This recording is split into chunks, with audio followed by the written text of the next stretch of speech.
Tini Fashalo Hakotri Hubari Kanyari Jobani Bisi Kamani Panda Sonjaka Bubagra Kor Agrodi Paradise Sumniwa Kisan Murjane Luaji Mumbai Pandapuram Yafarzaka Lokhimpur Kiribo Butarjanai Koraburi Hubar Tangani Adong Te Koktuma Tumrai No Manjaka Sarabar Krishok Shabani Haste Kasku Ogur Deborma Konpina Roton Das Buri Adong Krishna Rokhit Situni Tangfang Shankar Prasad Tonakari Kubuni Adong Ro Yaglo Pando Kok Sanatantani Majakpane Adong Ro BJP Habani Shakwa Kokshil Jaka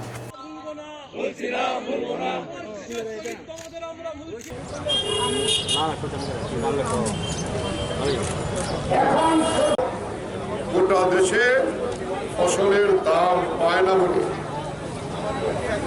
ফসল কেনার আগে ফসল তোলার আগে যে খরচ করতে হয় ঋণ নিয়ে তা শোধ করতে পারে না, তার জন্য আত্মহত্যা করছে।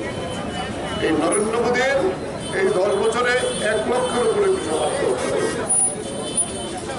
আর একটা প্রধান দাবি যে শুধু বিল বাতিল করা না, আইন বাতিল করা না, ন্যূনতম সহায়ক মূল্য তার আইনি গ্যারান্টি দিতে হবে। সরকারকে সংস্কার কিনতে হবে, আমরা দাবি করছি না। আইন করো যে এই দামের নিচে যে কিনবে তার বিরুদ্ধে ব্যবস্থা হবে। আর সরকার কেন কিনবে না?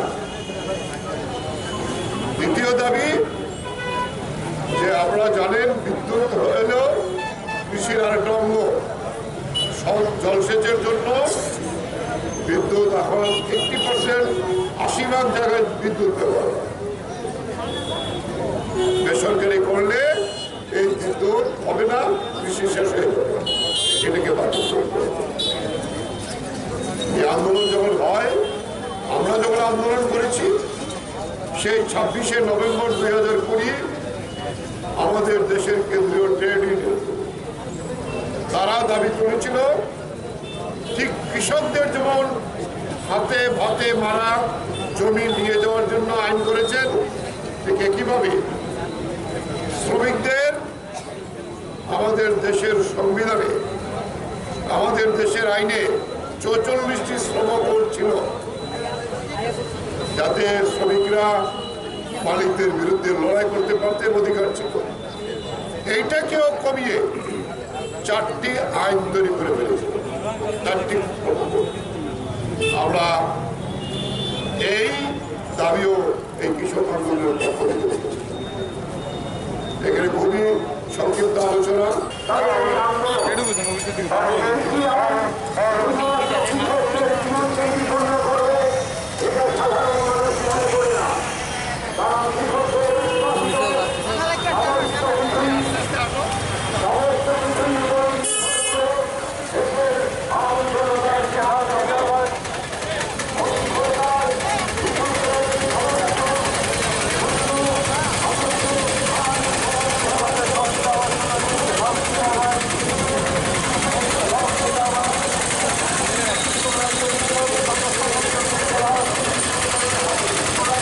তাই আমরা এই প্রোগ্রামটা সংক্ষিপ্ত করছি। আমরা ডিসেম্বরের শেষে আমরা আলোচনা প্রাথমিকভাবে করেছি। এখন ধান কাটার মৌসুম, আমরা কৃষকদের একটা মহাপঞ্চায়েত আগরতলায় করবো। আমরা বসবো একসাথে, আমাদের সংযুক্ত মোর্চা অন্য সংগঠনগুলিকে নিয়ে এবং কেন্দ্রীয় নেতৃত্বের সঙ্গে আমাদের কথা হয়েছে, তারা আসবেন।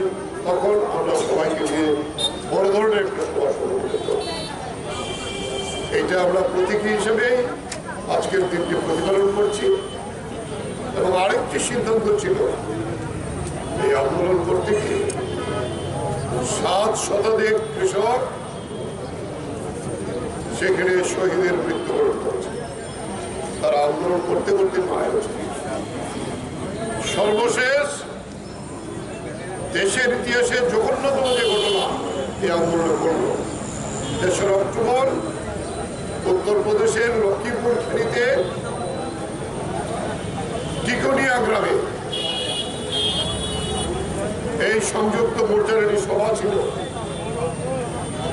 এই সভা থেকে ফেরার পথে কেন্দ্রীয় স্বরাষ্ট্র দপ্তরের প্রতিমন্ত্রী অজয় মিশ্র, তিনি তার ছেলে আশিস মিশ্র এবং তার সঙ্গী বিজেপির সমাজদ্রোহীরা কৃষকরা যখন আন্দোলন থেকে ফিরছিলেন রাস্তা দিয়ে, পেছন দিয়ে রাস্তা গাড়ি চালিয়ে 4 জন কৃষক এবং একজন সাংবাদিক বন্ধু এই আন্দোলন কাভার করতে যারা যিনি গিয়েছিলেন তাকে খুন করে।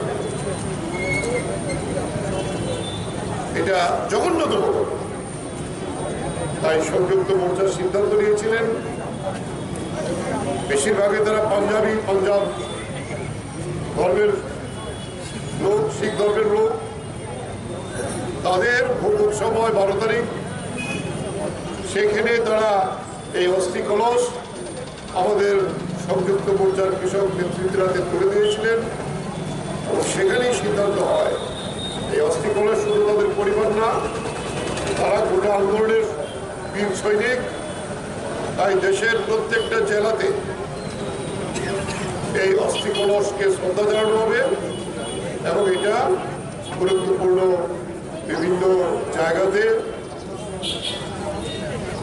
বিসর্জন করবে। আমরা নির্বাচনী প্রক্রিয়ার মধ্যে আমাদের রাজ্যের 7টি জেলাতে এই কর্মসূচি হয়েছে। যেহেতু আমরা এখানেই কেন্দ্রীয়ভাবে এই কর্মসূচি আজকে করার কথা, আগরতলায় নির্বাচন, তাই আমরা আজকে এখানে এই সভা শুরুর আগে আমরা তাদের প্রতি শ্রদ্ধা জানালাম। এখন এই সভা এখানে সংক্ষিপ্ত আমরা করেছি। এই সভা শেষে এই অস্থি কলস নিয়ে সংক্ষিপ্ত একটি মিছিল হবে। আমরা এখান থেকে পোস্ট অফিস চুরি হয়ে আমরা গিয়ে হাওড়া নদীর যে দূষণিকা, সেখানে এই অস্থি কলস আমাদের নেতৃত্ব এটা হাওড়া নদীতে বিসর্জন দিয়ে আমাদের অনুষ্ঠান শেষ করব। এই আন্দোলন 26শে নভেম্বর 2020 শুরু হয়েছিল। আজকে 26শে নভেম্বর 2021 তার 1 বছর পূর্ণ হল। এই 1 বছর পূর্তি উৎসব দিল্লিতে গাজীপুর সীমান্তে এটা সর্ববৃহৎ কৃষক জমায়েত সংগঠিত হয়েছে অলরেডি। প্রায় 10 লক্ষাধিক কৃষক অংশগ্রহণ করেছে। সংযুক্ত মোর্চার সিদ্ধান্ত অনুযায়ী সারা দেশে আজকে প্রত্যেকটা রাজ্যের রাজধানী এবং বিভিন্ন গুরুত্বপূর্ণ জায়গাতে এই অনুষ্ঠান হবে। আমাদের রাজ্যে যেহেতু নির্বাচনী প্রক্রিয়া, আমরা সংক্ষিপ্ত হলেও এই অনুষ্ঠান আজকেই সংগঠিত করছি দেশেও এই আন্দোলনের সংহতি জানাতে। এখানে খুব সংক্ষিপ্ত সময়ের জন্যই আমরা মিলিত হয়েছি। এই আন্দোলনের প্রধান দাবি 3টি কৃষি আইন, যেটা ভারতবর্ষের পার্লামেন্টে অত্যন্ত বেআইনিভাবে সংসদীয় রীতিনীতি তাকে জলাঞ্জলি দিয়ে নরেন্দ্র মোদীর সরকার পাস করিয়েছিলেন। আমাদের একটাই দাবি ছিল, প্রথম তা বাতিল করতে হবে।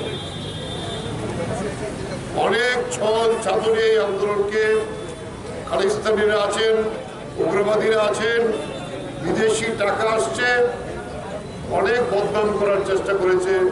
বিজেপি বলেছিল তারা আন্দোলনজীবী, তারা আসলে কৃষক না। শেষ পর্যন্ত গুরু নানকের জন্ম জয়ন্তী উৎসবে প্রধানমন্ত্রী জাতির উদ্দেশ্যে কথা বলেছিলেন।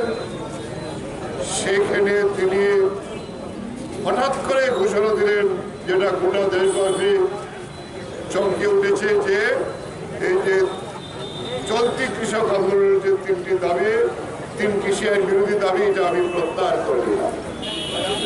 এই 1 বছর সমানে যারা দুঃখ কষ্ট করেছেন তার জন্য আমি দেশবাসীর কাছে ক্ষমা চাই। আমরা প্রাথমিকভাবে সংযুক্ত মোর্চা তাকে স্বাগত জানিয়েছি। দেশের প্রধানমন্ত্রী এই কৃষক আন্দোলনকে শেষ পর্যন্ত ওনার দাম্ভিকতা, অবহেলা এটা ছেড়ে স্বীকৃতি দিতে বাধ্য হয়েছে।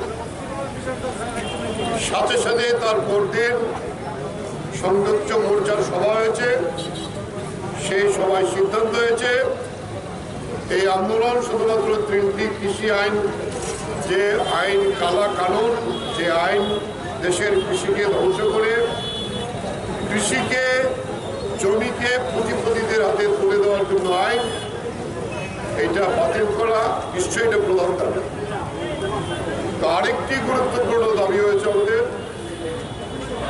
এই নরেন্দ্র মোদী সরকারে যাওয়ার আগে 2014 তিনি বলেছিলেন, আমি সরকারে গেলে আমাদের দেশের সর্বশ্রেষ্ঠ কৃষি বিজ্ঞানী স্বামীনাথনের যে সুপারিশ, তার কমিটি, ফসলের ন্যায্য মূল্য কিভাবে হবে, ফসল উৎপাদনের 1.5 গুণ বেশি দামে সরকারকে ফসল কেনার নিশ্চয়তা দিতে হবে।